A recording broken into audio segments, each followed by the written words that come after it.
desde muito novo, eu sempre tive muita certeza daquilo que eu queria.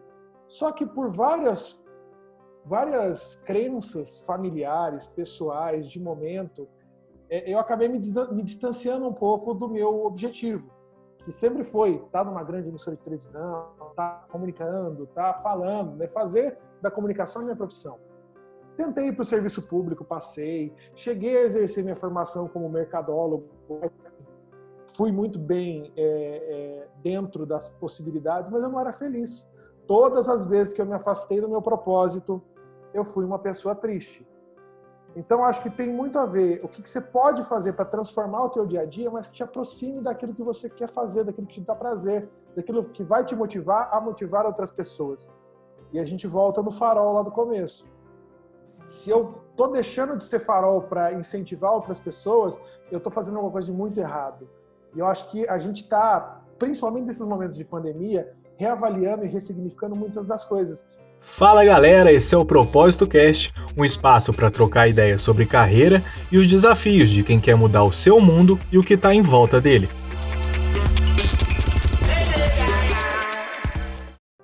Fala galera, eu sou o Felipe, nós somos a Merim Erim e a gente vai começar mais um episódio do Propósito Cast. Como já é dogma por aqui, eu vou repetir aquela introdução só para vocês entenderem o que é o Propósito Cast, para a gente colocar todo mundo na mesma página. Na sequência, a gente vai passar para os nossos convidados se apresentarem, para a gente já começar com o papo de hoje. Então, só para todo mundo entender, o Propósito Cast é um espaço que a gente separou dentro da nossa produção de conteúdo, para que a gente possa conversar com o nosso pessoal sobre vida profissional com impacto positivo.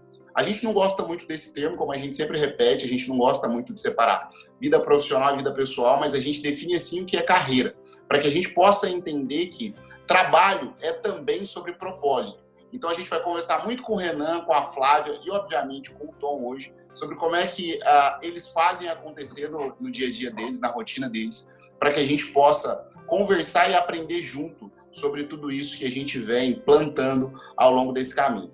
Então vamos lá para aquela introdução blogueira que o Tom sempre me cobra. Para quem está vendo esse vídeo no YouTube, é bom se inscrever. Então, primeiro, porque a gente dobrou aquela meta inicial, agora a gente precisa chegar em 200 inscritos. Na sequência, deixa seu like, porque é assim que o YouTube entende que esse conteúdo é relevante, é assim que ele indica para mais pessoas. Comenta, indica para os seus amigos, porque a gente quer criar uma comunidade em volta desse tema. Para quem está ouvindo esse podcast nas plataformas de áudio, ele está disponível no Spotify, aonde mais, Tom? Me ajuda. Deezer, Apple Podcasts, Google Podcasts, no YouTube. Muito bem. E está disponível em todas as plataformas de áudio conhecidas pela humanidade, digamos assim. Então, para a gente começar, eu já vou passar para os nossos convidados se apresentarem, como também já é tradição, primeiro as meninas, depois o menino convidado, depois o menino da Merim. Então, Flávia, vai lá, começa. Oi, gente, uma boa noite para todo mundo, para quem está ouvindo. Meu nome é Flávia, eu sou gestora de negócios, gestora de pessoas e sou realmente uma amante aí do desenvolvimento de pessoas dentro do ambiente profissional e é claro que isso leva depois para o ambiente pessoal de uma forma automática, né? E é isso que eu trabalho, a minha maior especialidade é com questão de desenvolvimento de pessoas. É um prazer estar aqui com vocês, falando de um tema tão relevante como propósito. Obrigada pelo convite, viu, meninas? A gente que agradece. Agradece. Vai lá, Renan. Bom, primeiro um prazer estar aqui dividindo a telinha com vocês, porque admiro muito o trabalho e a jornada desses dois feras aí, do Tom e do Filipinho. Vocês são fora da base.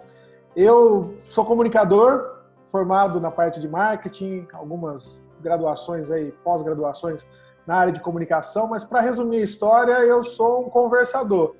Adoro trocar ideia, adoro conversar, seja no rádio, no vídeo, na internet. Fiz minha carreira em cima da voz e, além das minhas maiores conquistas, os meus maiores amigos, eu fiz sempre conversando. E eu acredito muito que gente boa tem a feliz mania de se encontrar para contar a história que a gente está fazendo aqui, né? Muito bom, que introdução de comunicador mesmo, né? Renan, com essa voz aí, tá dando uma qualidade para o nosso podcast que tá subindo só a muito voz, aí. porque o capital estético tá embaixo. Que isso, você tá conservado. Acabamos de falar, você revelou aí pra gente o teu tempo de carreira e dá pra ver que você tá muito novo ainda, tá bem. Mas, gente, muito obrigado. Obrigado, Flávio. Obrigado, Renan, por vocês terem disponibilizado um tempo aí para trocar essa ideia com a gente sobre impacto, sobre propósito, enfim, sobre os desafios mesmo que a gente tem no nosso dia a dia e com certeza vai ajudar alguma pessoa aí que está ouvindo do outro lado aí. Então, você que está ouvindo, você que está assistindo, puxa uma cadeira, senta no chão aí junto com a gente e vamos aí pro nosso papo que vai ser bem bacana. Muito bom. Para a gente começar com a pauta, eu queria puxar aqui uma reflexão para já colocar a Flávia e a Renan na conversa. E eu queria contar uma história bem rápida. Nessas últimas semanas, uma das coisas que vem me chamando bastante atenção é o quanto eu estou me lembrando de quando a gente tomou a decisão de criar a Merim. Quando a gente decidiu sair das agências de publicidade que eu e o Tom trabalhávamos, a gente tinha ali a feliz coincidência de trabalhar com pessoas que eram muito capazes e muito talentosas. Então, foram decisões muito difíceis de serem tomadas. E aí eu ouvi um conteúdo sobre ousadia, assim. E aí as pessoas estavam tentando definir a palavra ousadia.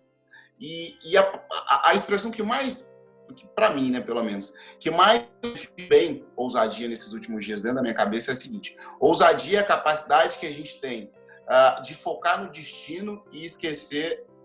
ousadia é a capacidade que a gente tem de focar na jornada e esquecer do destino. E dentro dessa lógica, eu fiquei pensando muito em como é que Flávia e Renan entraram dentro da minha trajetória, assim. Eu não sei se ele se lembra, mas ele entrou dentro da minha trajetória quando eu era muito mais novo, quando nem existia... Através de um Twitter. Exatamente, quando não existia nem Tom ainda na minha vida. E na época eu já era muito curioso, né? Já estava muito afim de aprender sobre comunicação, sobre propaganda e sobre publicidade. E eu lembro, Renan, da gente conversar muito sobre trajetória, assim, né? A gente, quando é mais novo, e era o meu caso na época, a gente tem muita pressa. A gente está muito afim de fazer acontecer e fazer acontecer muito rápido. E aí, cara, tudo isso se ligou a um livro que eu li há um tempo, que é da Carol Dweck, chamado Mindset. E ele fala muito sobre dois tipos diferentes de pessoas, né? Pessoas que têm a mente flexível e são capazes de se adaptar a essa jornada, e pessoas que têm a mente rígida, que na maioria das vezes são aquelas que têm síndrome de Gabriela, assim, que eu nasci assim, cresci assim, eu vou ser sempre assim. E aí eu vou puxar, Flávia, com a sua permissão, Renan, para a conversa primeiro, exatamente porque na época a gente conversou muito sobre paciência, sobre trajetória e sobre persistência.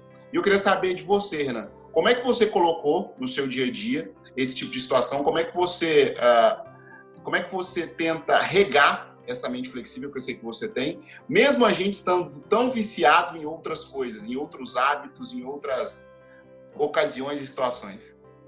Cara, eu não sei se tá dando para ver, eu tô com o olho meio mareado aqui, porque você me lembrou de uma das memórias mais gostosas que eu tenho, que é de ter pessoas que admiram aquilo que você faz e que se aproximam e que têm na sua profissão, no exercício do seu trabalho, uma paixão também.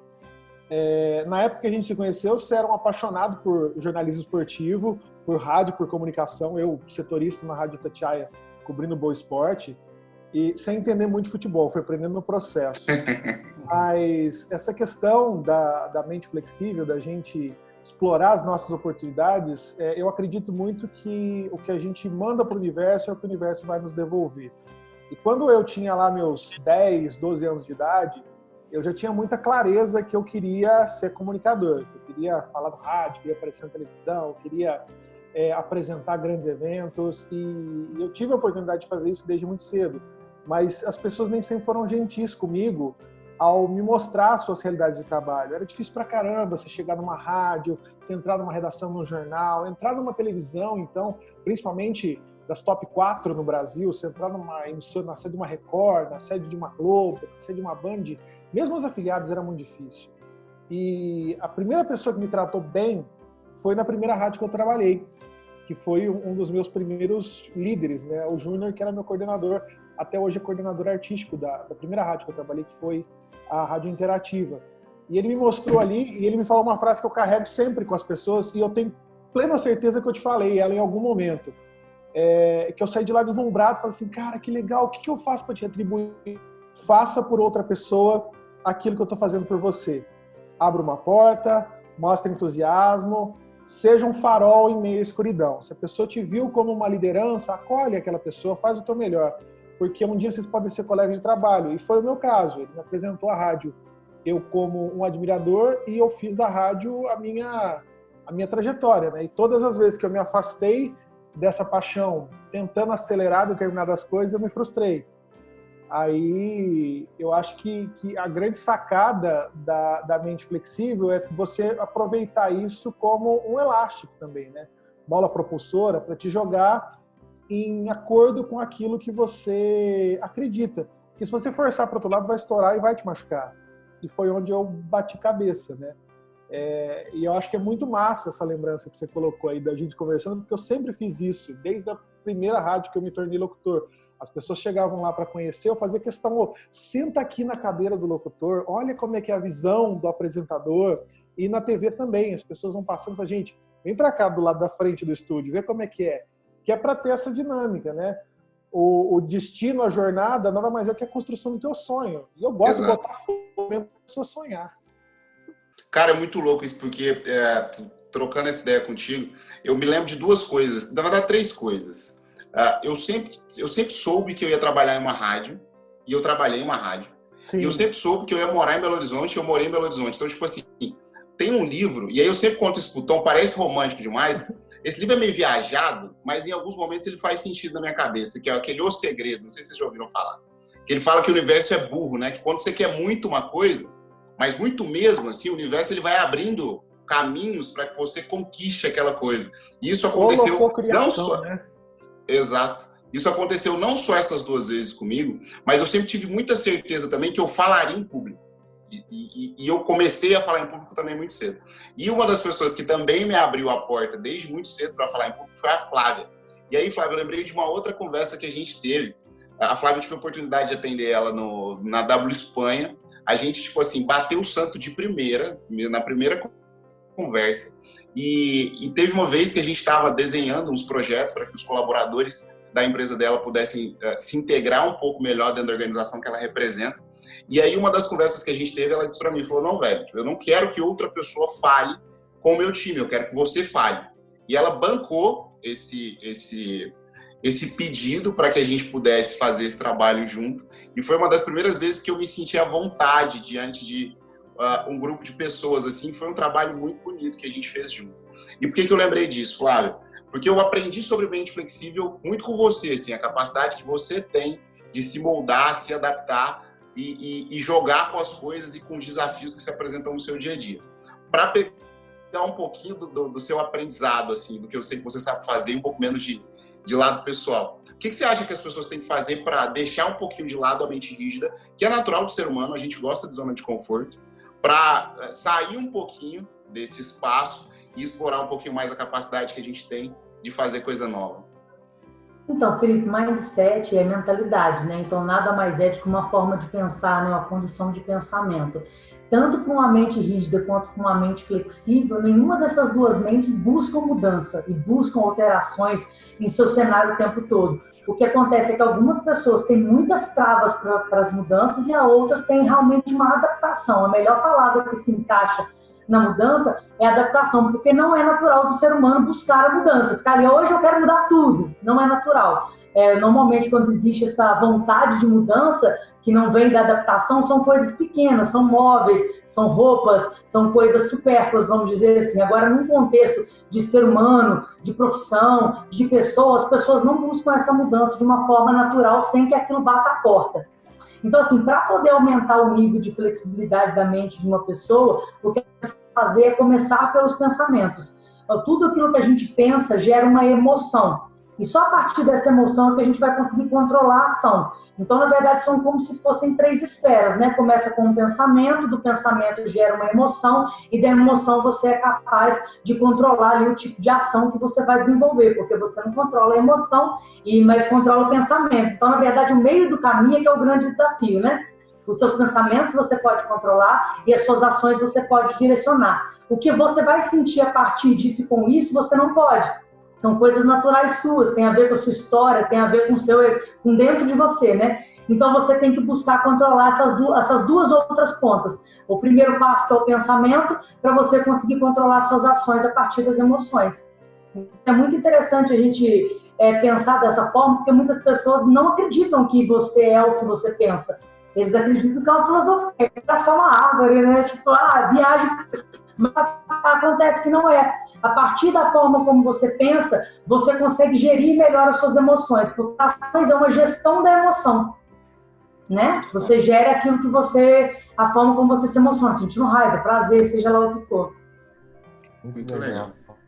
Muito legal. Essas duas, o Renan falou uma coisa, depois a Flávia falou uma também, que é a primeira questão da paciência, né, que o Renan falou, chamou a atenção para isso, depois a Flávia falou sobre a necessidade de mudar, né, que vem da nossa história enquanto Merim, né, porque assim, a Merim tem uma particularidade aí que a gente incubou a ideia durante 1 ano, mais ou menos. A gente começou lá em 2018 a pensar e planejar a Merim e criamos um cronograma mesmo para que isso acontecesse.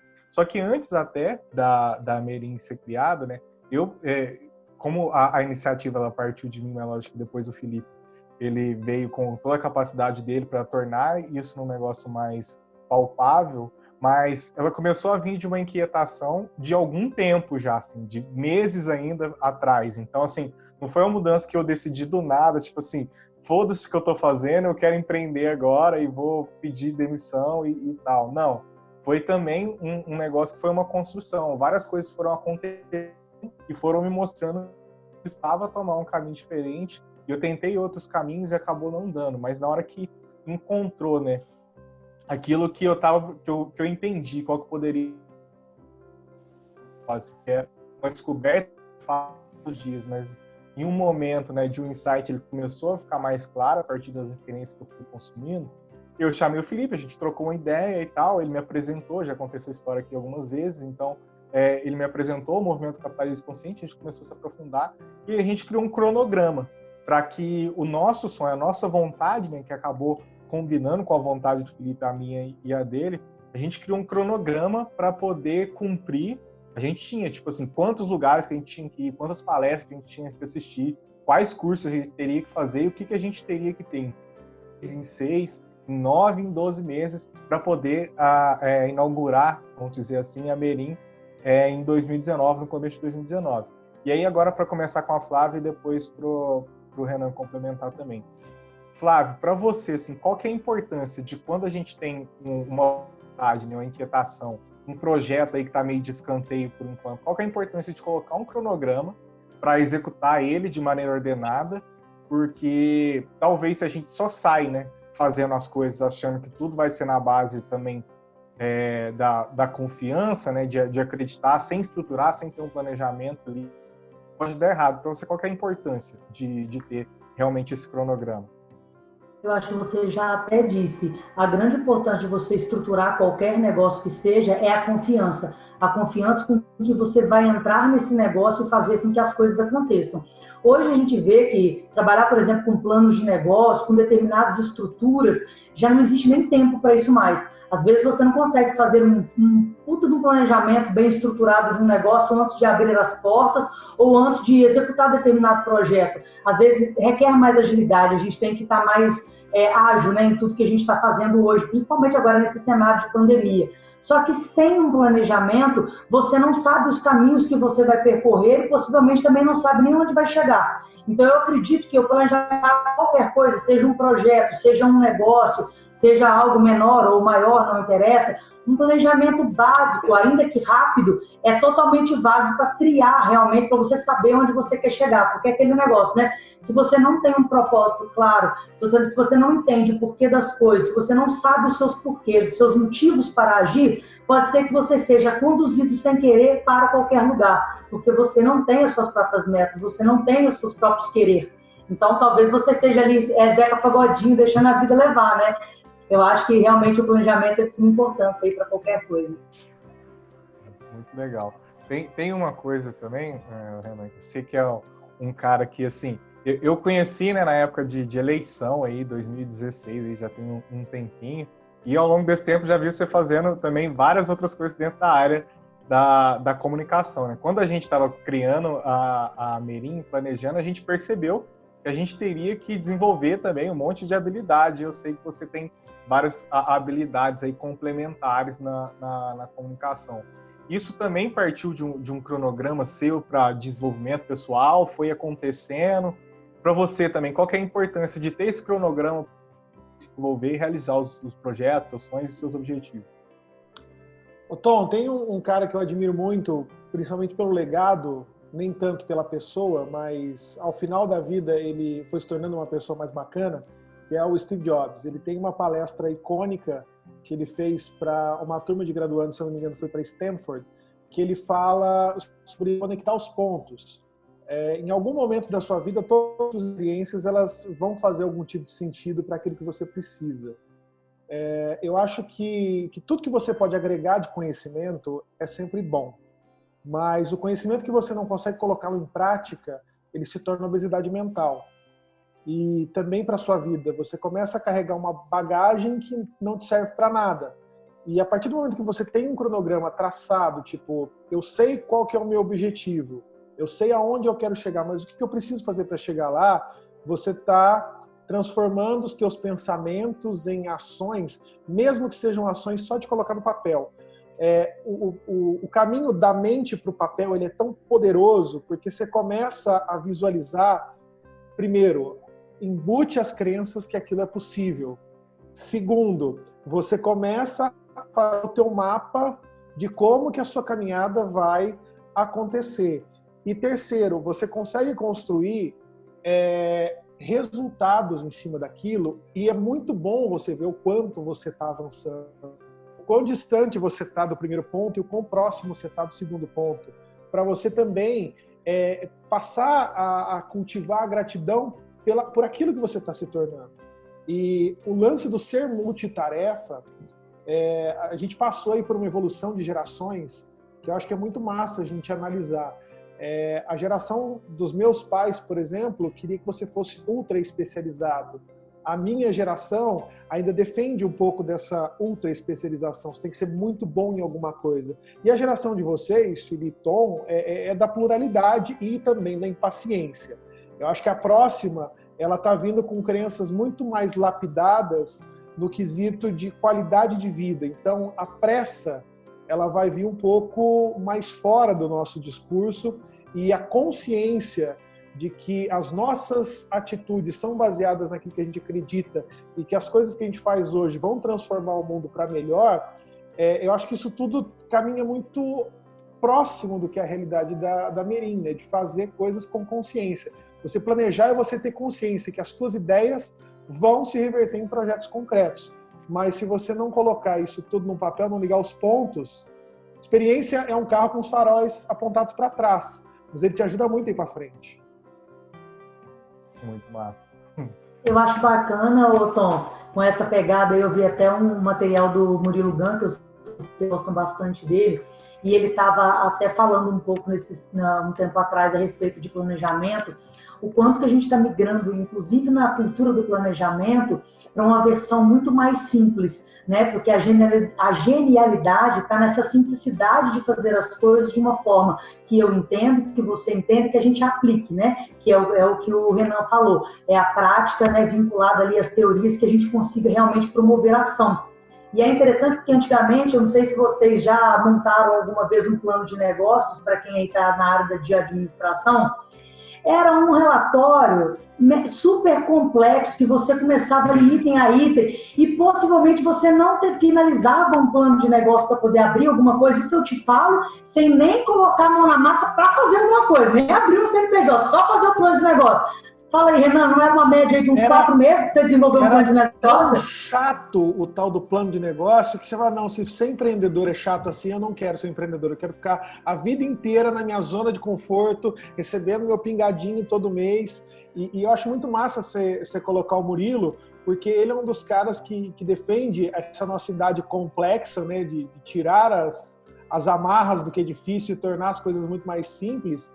E também do movimento da abundância, né? Nós não vivemos numa escassez de recursos e tudo mais.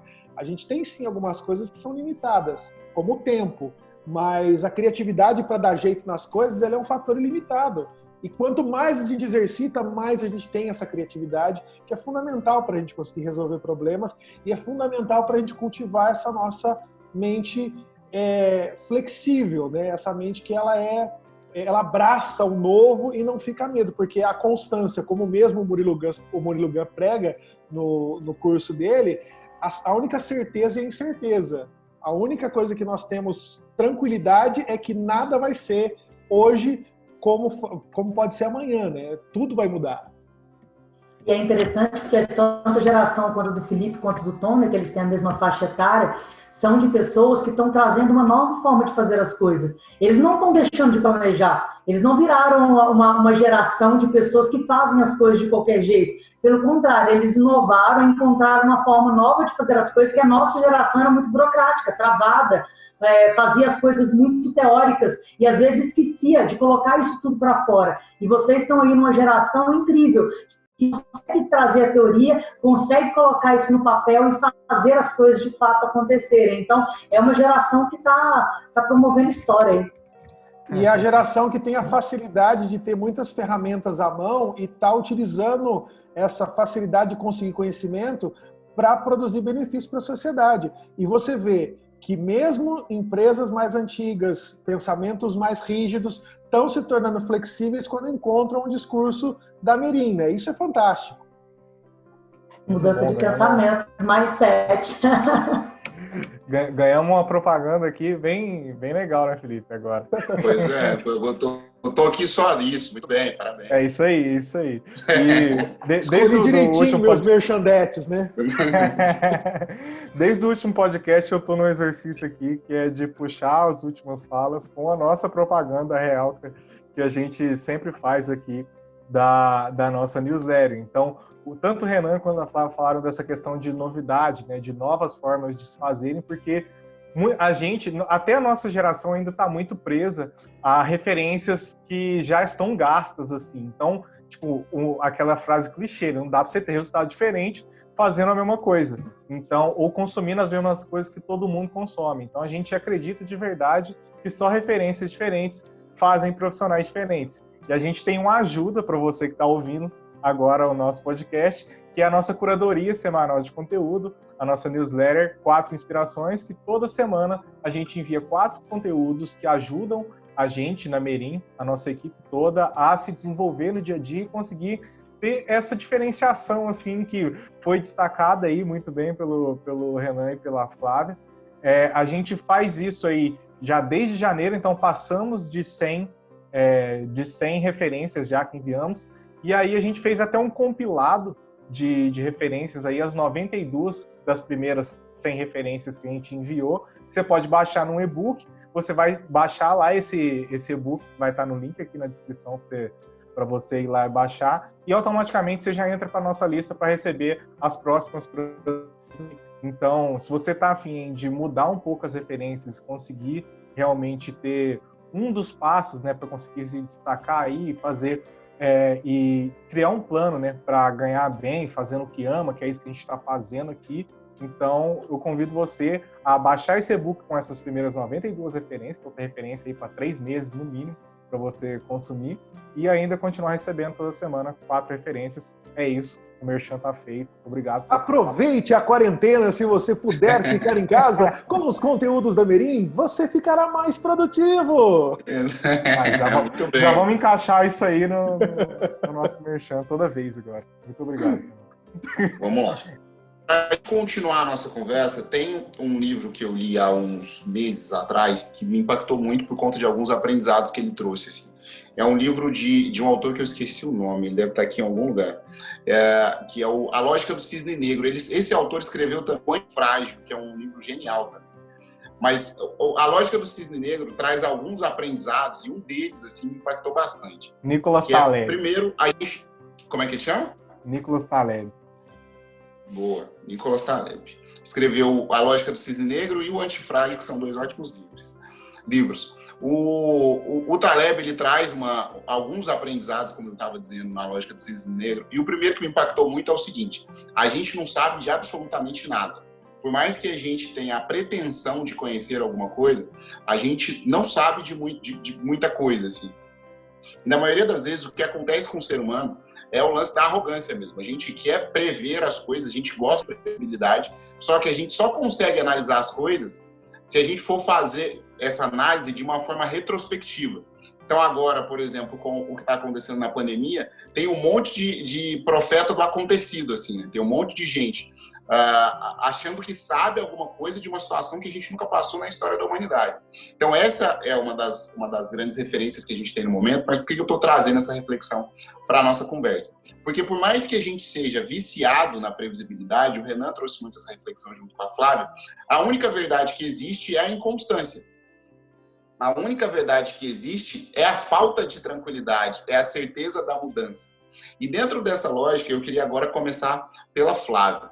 Flávia, dentro do seu dia a dia, que eu sei que é cheio de atividades, empresas e pessoas, como é que você tenta se tornar essa pessoa mais voltada para a certeza da instabilidade do que para a lógica de que tudo tem que ser previsível, preparado e planejado? Você está vendo que esses assuntos eles são coligados, né? E a gente percebe que as pessoas querem tudo muito previsível, por quê? Porque justamente a mudança não é uma busca, né? Ela é só uma aceitação, ela é só uma adaptação. A gente não está preparado, a gente não busca isso no nosso dia a dia. E eu, na minha rotina, o que eu busco fazer é realmente ter uma condução dos meus pensamentos. Eu verifico que quanto mais eu tenho um pensamento com origem voltada para o positivo, para poder pensar que as coisas dão certo, para poder acreditar que eu alcanço meus objetivos, isso me ajuda a ter uma mente tanto flexível quanto que não fica tanto voltada à previsibilidade, porque eu sou incapaz de prever, né? Eu sou incapaz de prever o futuro, mas eu posso separar a minha vida em coisas que eu controlo e coisas que eu não controlo. E eu volto o meu pensamento e as minhas ações para tudo que está sob o meu controle. As coisas pelas quais eu não consigo interferir, aí vamos falar sobre uma coisa básica, por exemplo. Qual que é a capacidade, por exemplo, da Flávia intervir nas políticas econômicas do governo federal? Não tem essa capacidade, são coisas que eu não controlo. O que eu posso fazer? A partir das políticas do governo federal, o que a Flávia pode fazer com relação à economia? Essas são as coisas que eu controlo. Então, eu separo realmente tudo que eu posso controlar e o que eu não posso controlar, para que minha mente entenda isso e eu realmente consiga executar dentro dos meus dias todas as ações que eu preciso. Se eu fico focado em coisas que eu não controlo, Felipe, eu realmente paro, fico assistindo e deixo a vida passar diante dos meus olhos, porque eu não controlo. E se eu voltar todo o meu pensamento, todas as minhas ações para isso, eu não vou alcançar resultado. Então, eu acredito que, se for até para dar uma dica, é isso, separa a sua vida entre o que está sob o seu controle e o que você não tem controle algum. Foca no que você tem controle. Muito foda, muito legal. Renan, tem uma teoria que chama teoria Maia. A gente usa muito ela quando a gente vai tratar de inovação com os nossos clientes. A teoria Maia, ela foi criada por um arquiteto. Tô ruim de nome, eu falo que eu aprendo muita coisa boa com o Tom, muita coisa ruim também, e a memória é uma delas. Assim. Eu tinha uma memória ótima de conhecer o Tom. Mas esse cara, esse arquiteto, ele fala que tudo que é inovador tem que ser most advanced yet acceptable, que é tipo o mais avançado possível, mas ainda aceitável. A gente gosta de novidade, só que novidade familiar. A gente não gosta do desconhecido pelo desconhecido. Mas a nossa vida é uma junção, um entrelaçamento de coisas desconhecidas. Como é que a gente para, cara, de lutar contra isso e aceita? Cara, eu acho que eu vou chutar a bola na lua para a gente ter um exemplo legal. É muito a corrida do homem para chegar até Marte, colocar o homem em Marte, como foi a corrida para colocar o homem na Lua. Beleza, vamos mover todos os nossos esforços e chegar com o homem na Lua, agora nós vamos com o homem para Marte. Eu dou 2 passos para trás e pergunto, beleza, mas o que nós vamos fazer quando a gente chegar lá? É muito disso, sabe? A missão ela é muito nobre e tudo mais. Tá, vamos fazer um negócio que ninguém nunca fez. Para quê? Qual que é o benefício que nós vamos ter com isso? Voltando à bola que subiu, agora desceu. Eu acho que é muito legal a gente analisar o que está dentro do nosso alcance, para quais pequenas atitudes eu posso fazer para transformar a minha vida de maneira inovadora, mas que eu tenha, de fato, um resultado palpável e prático para aquilo. Claro, a ida do homem a Marte vai trazer muitos benefícios, mas se a gente tirar todo o lado científico, o que eu estou indo fazer lá? Saca? É muito de trazer isso para a nossa realidade. No começo da nossa conversa, ainda no bastidor, eu falei uma coisa para o Tom, que eu acho que é legal a gente trazer para cá. Desde muito novo, eu sempre tive muita certeza daquilo que eu queria. Só que por várias crenças familiares, pessoais, de momento, eu acabei me distanciando um pouco do meu objetivo, que sempre foi estar numa grande emissora de televisão, estar comunicando, estar falando, né? Fazer da comunicação minha profissão. Tentei ir para o serviço público, passei, cheguei a exercer minha formação como mercadólogo, fui muito bem dentro das possibilidades, mas eu não era feliz. Todas as vezes que eu me afastei do meu propósito, eu fui uma pessoa triste. Então, acho que tem muito a ver o que você pode fazer para transformar o teu dia a dia, mas que te aproxime daquilo que você quer fazer, daquilo que te dá prazer, daquilo que vai te motivar a motivar outras pessoas. E a gente volta no farol lá do começo. Se eu estou deixando de ser farol para incentivar outras pessoas, eu estou fazendo alguma coisa de muito errado. E eu acho que a gente está, principalmente nesses momentos de pandemia, reavaliando e ressignificando muitas das coisas. E principalmente, o que eu estou fazendo de bom, seja para a família, para trabalho, para a rotina, para mim mesmo, que pode ficar. Eu acho que a maior inovação é essa, é você transformar em benefício tudo aquilo que você aprendeu e com aquilo que você sabe fazer algo bacana que está em consonância com as coisas que você acredita. Quanto mais você se torna, é difícil, porque você está saindo completamente das expectativas, das zonas de conforto, de tudo aquilo que as pessoas embutiram de crenças para você, os preconceitos que elas têm de ti. Fazer essa disruptura e chegar na tua melhor versão, acho que é o maior propósito da inovação. Seja para uma invenção ou para a pessoa mesmo. Não sei se eu fui prolixo demais, mas eu gosto de romantizar essa ideia. Não, muito eu acho legal. que é massa pra caramba a gente ser a nossa melhor versão. Isso é muito Isso é foda. inovação. E é bacana, né? Porque quando a gente fala de inovação, um monte de gente acha que a gente precisa inventar a roda, né? Isso eu até aprendi com o Felipe. Ninguém precisa inventar a roda, né? Inovação é inovar a ação, então é só fazer diferente o que já existe, a gente já consegue promover aí muita coisa bacana, com resultado, seja pessoal, profissional, enfim, dá para fazer muita coisa inovando em cima de coisas que já existem.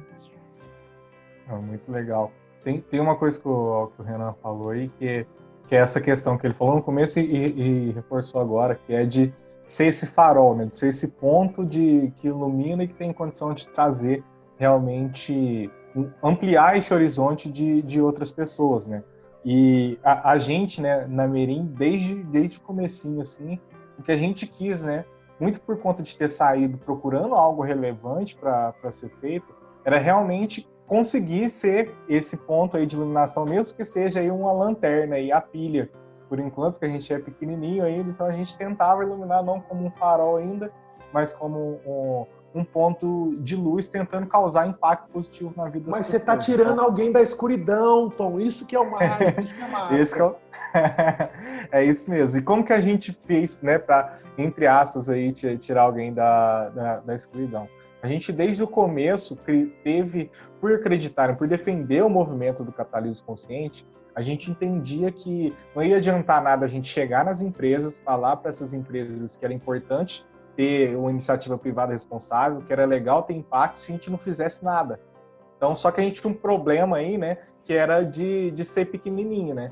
Então, como tem um cara aí que é o Érico Rocha, ele fala, o problema é a solução, né? Então, a solução é a gente fazer algo pequeno, mas ainda que possa retornar para a sociedade. E aí a gente criou o projeto Ubuntu, bem no comecinho já da nossa empresa, que é um projeto que lá no comecinho era para cada contrato de mais longo que a gente fechasse, uma parte desse contrato, né, um pedacinho dele, ia para a profissionalização de jovens que estavam em situação de vulnerabilidade social. A gente tem um projeto social aqui em Varginha, que é o Levanta Te Anda, né, que é uma associação beneficente, na verdade, que quem é de Varginha conhece, é uma associação bem representativa e bem tradicional aqui, que atende mais de 180 famílias aí. E dentro do Levanta Te Anda existe o projeto Crescer, que é voltado para criança e para adolescente, que todo jovem, né, que tem ali de 7 a 17 anos, 7 a 15 anos de idade, eles ficam no horário contraposto ao escolar dentro do projeto ali para afastar da situação vulnerável, né, e participar com atividades aí de reforço escolar, envolvendo arte, envolvendo um monte de coisa que podem dar novas referências. Só que aí tinha um problema para esses meninos, que era a questão justamente deles ficarem até os 15 anos de idade e depois não ter essa continuidade por conta de regulamentação mesmo do projeto social. E aí o que a Merim fez foi abraçar esse projeto, crescer, e a gente começou a profissionalizar esses jovens no ICC, que é uma escola profissionalizante aqui, referência em Varginha, e a gente custeava, né, também o transporte desses meninos aí, porque a gente entende também que precisa dar todo o alicerce para que eles possam fazer essa profissionalização. Nem adiantar ter só o curso pago, porque talvez eles não teriam condição de se locomover, porque o Corset, né, que é o meu bairro aqui, e que é o bairro do projeto, ele é um bairro afastado. Então, o que a gente fez foi realmente pensar em tudo e conseguir impactar a vida aí de 4 meninos, que eram os únicos que tinham 15 anos do projeto aí, que é o David, a Natasha, a Yasmin e o Vinícius. E a gente conseguiu profissionalizar eles no ano de 2019. Esse ano, por conta da pandemia, o projeto está passando por reestruturação.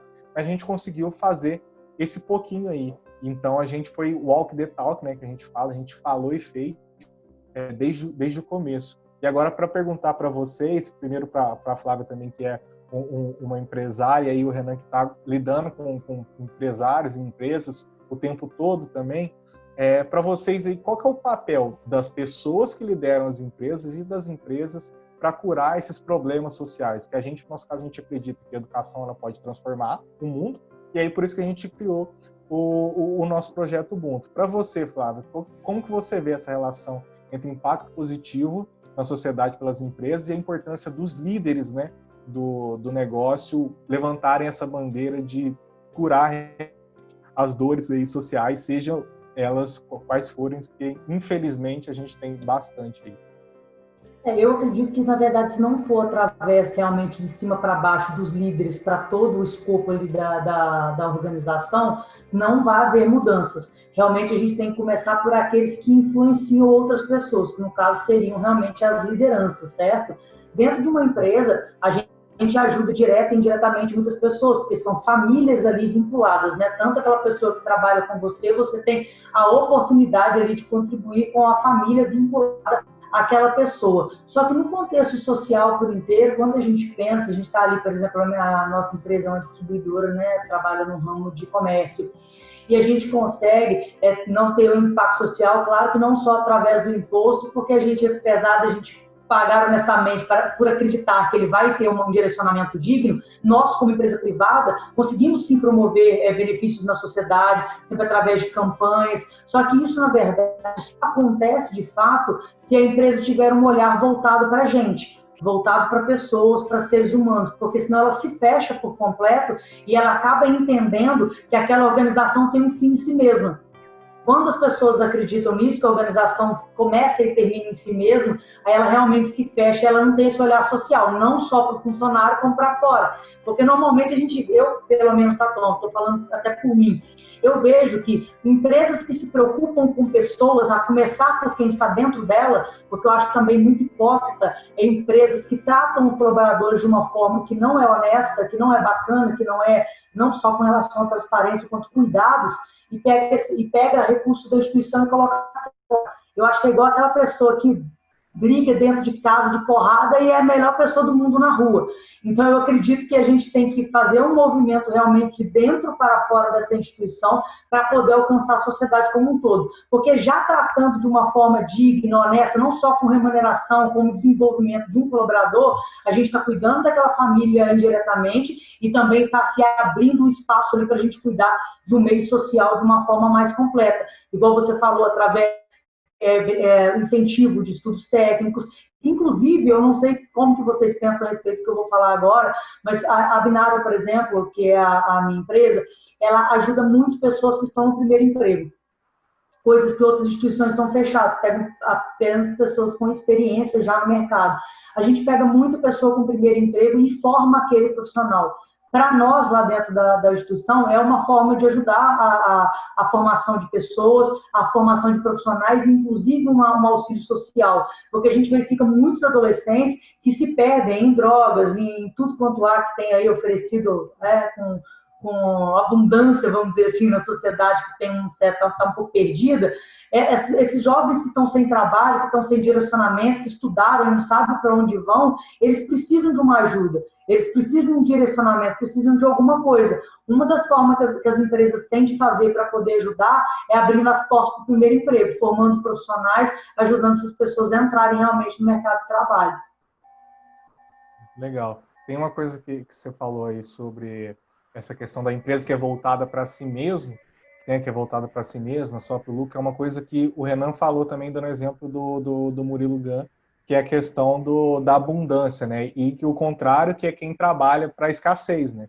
Então, quem é voltado para si mesmo sempre tenta tirar, né, o que a gente chama de barganha, que é tenta tirar o máximo do outro lado para conseguir ter o maior benefício para si, ao invés de pensar na cultura da abundância e do ganha-ganha, que é realmente pensar como a outra parte pode ganhar e eu posso ganhar também a minha parte, e aí outra parte também ganhar, e assim a gente ter um mundo mais colaborativo e que vai sobrar realmente para todo mundo.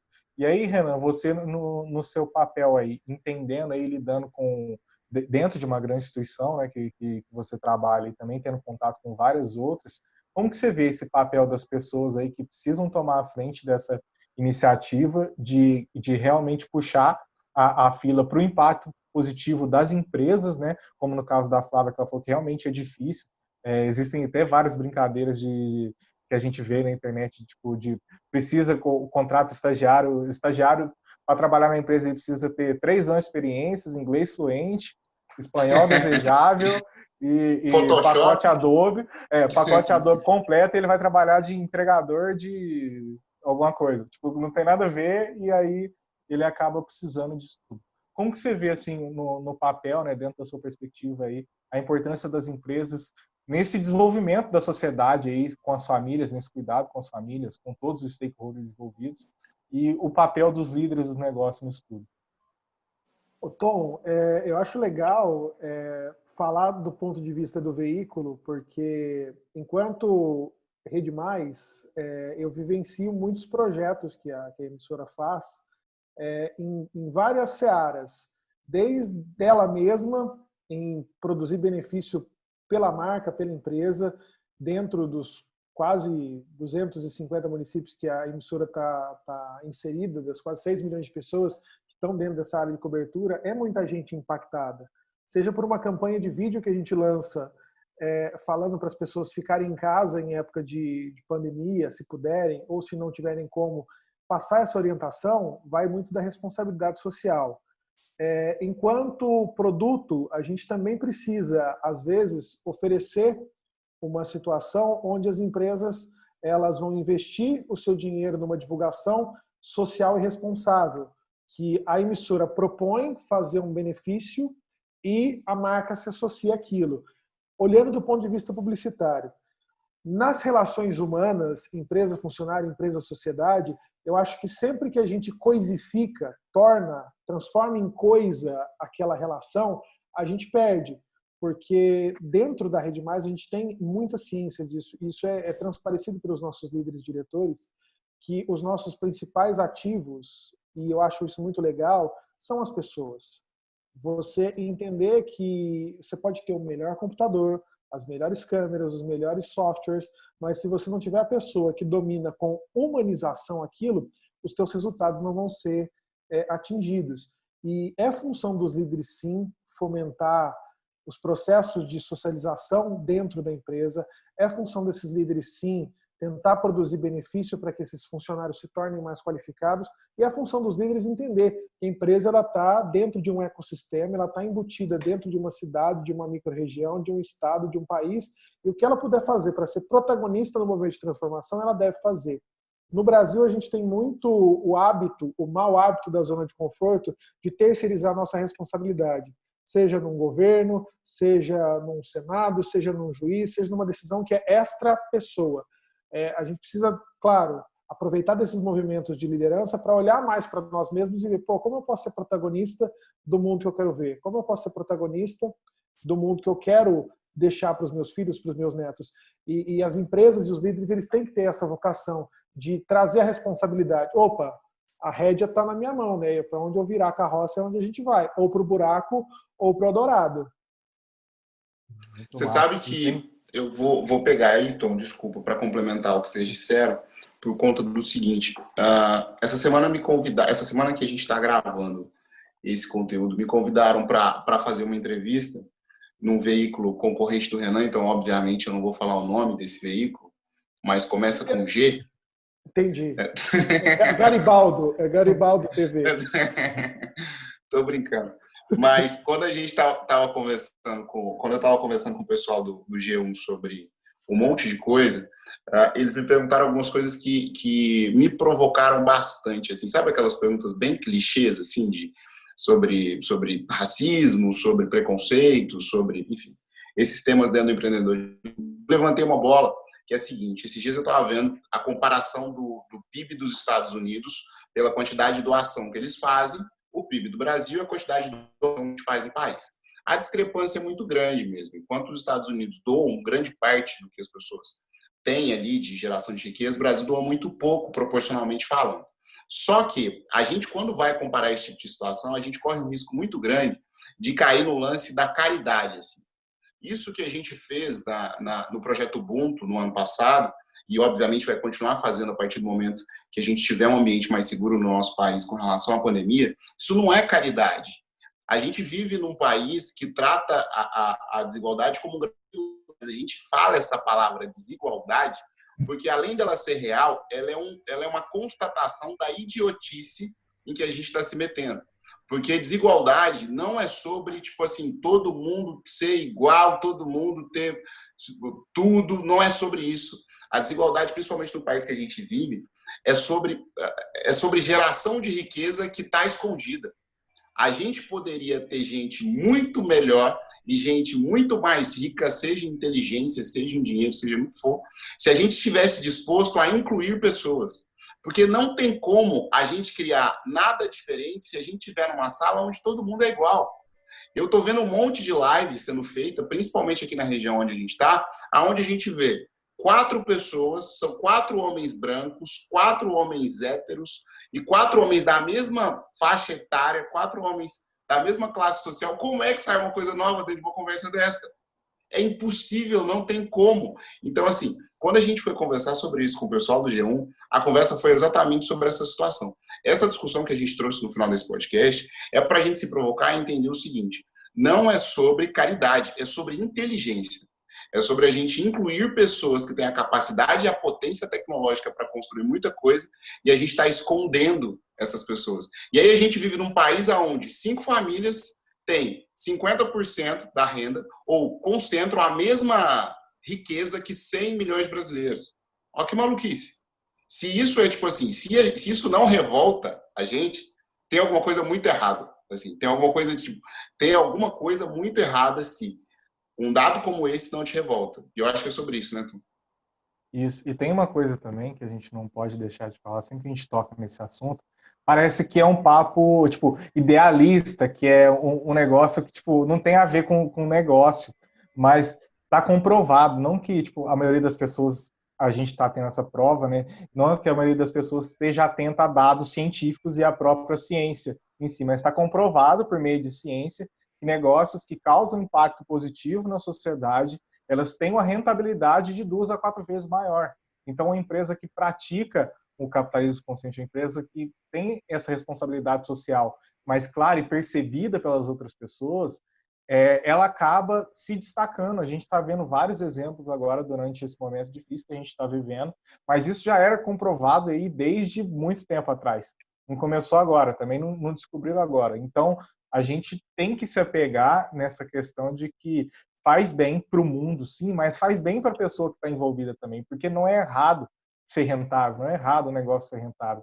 É errado essa renda, tipo, não retornar em nada, que é o que o Felipe falou. Se 5 famílias aí têm a mesma renda de 50% da população, e essa renda aí não está fazendo nada para tirar essas pessoas aí que a gente tem aí da abaixo da linha da pobreza, aí passando um monte de dificuldade, essa renda não está servindo para nada disso, está só lá guardada em coisa que não vai promover transformação, não faz muito sentido mesmo. Então, o que a gente tem que fazer é usar desses ganhos, usar dessa potência econômica que a gente tem das empresas para reverter isso numa sociedade melhor.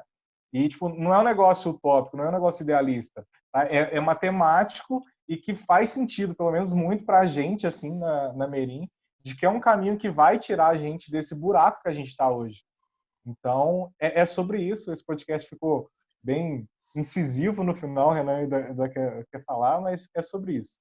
Eu acho que é legal a gente pensar que nós vivemos o resultado de uma sociedade que pregou por muito tempo escassez. Essa oferta é limitada, essa oportunidade é limitada, são poucas unidades. Eu acho que muito do que vocês dois falaram tem a ver com pregar a filosofia da abundância. Recursos financeiros abundantes podem promover benefícios abundantes para a sociedade. E se eu vivo numa sociedade onde proliferar a abundância é uma crença comum, reforçando o que a Flávia falou lá no começo, as nossas pensamentos se transformam em ações e essas ações são aquilo que nós vamos nos tornar.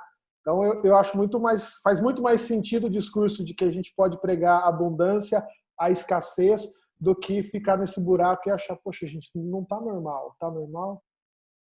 Não tá, né? Nem um pouco. Bom, para a gente caminhar para o fim. A gente sempre faz isso, não estava combinado com os dois, porque a gente gosta de pegar de surpresa mesmo, mas para a gente finalizar. Vou deixar vocês deixarem mensagem final, e aí eu vou começar na mesma ordem do começo. Eu vou começar, né? Aí depois a menina convidada, o menino convidado e o menino da Merim. A gente se despede deixando uma indicação. Então, hoje, primeiro, eu queria agradecer muito a oportunidade de ter conversado com vocês dois. Como a gente disse lá no início, a gente tem essas conversas independentemente de serem gravadas ou não. É muito motivado e muito impulsionado a continuar fazendo acontecer por conta de conversas como essa. Então, obrigado mesmo pelo tempo de vocês, que eu sei que é super escasso, para usar uma palavra que o Renan repetiu várias vezes aí no nosso episódio. Hoje eu tô numa vibe, no último episódio, indicou música, e aí eu tô nessa vibe hoje também. Eu vou indicar um álbum hoje, o último álbum do John Legend, que é o Bigger Love. Não tem nenhum motivo, viu, Tom? Mas é porque eu tô numa fase um pouquinho mais relaxada, um pouquinho mais tranquila, por mais que eu tenha ficado bravo agora no final do podcast, mas eu tô numa fase um pouquinho mais Felipe de boa. Então, o Bigger Love do John Legend, o último álbum, é muito bom. É muito bom saber disso, velho. Você tá nessa fase relaxada. Fico feliz por vocês. Não você. Vai lá, Flávio. Você falou aqui, eu já corri para poder lembrar o nome de um filme aqui que eu gostei bastante, aqui, indicação aí do pessoal que segue Netflix aí. Anne com E, chama, inclusive esse é o nome da série, Anne com E, né? Anne com 2 N's. E assim, é uma série super bacana que vai entrar no que a gente começou a falar no início da série aqui, a respeito de pensamento, emoção e ação. Então, eu acredito que vai ser uma série, para quem tiver disposição de pegar ela, fazer uma maratoninha aí, é uma série que promove muita transformação. Inclusive, tem tudo a ver com criatividade, viu? Para quem aí gosta muito do Murilo Gun, vai ficar bem servido. Bom, nessa pegada sobre ressignificar e pensar nas nossas atitudes de futuro, eu queria deixar aqui uma série também, conteúdo original da Netflix, que está com o Zac Efron, que é um ator muito Disneyzificado, cresceu fazendo Disney, mas que está com um conteúdo fantástico. Eu estou viciado nele, que em português é Curta Essa, mas o nome original da série é Down to Earth, que ele mostra como iniciativas estão pensando a comida do futuro, a energia do futuro e os legados que a gente tem que deixar para o nosso mundo. Tá certo, tá errado? É uma série bastante reflexiva e reflexiva. Vale a pena você consumir esse conteúdo para pensar e agir diferente.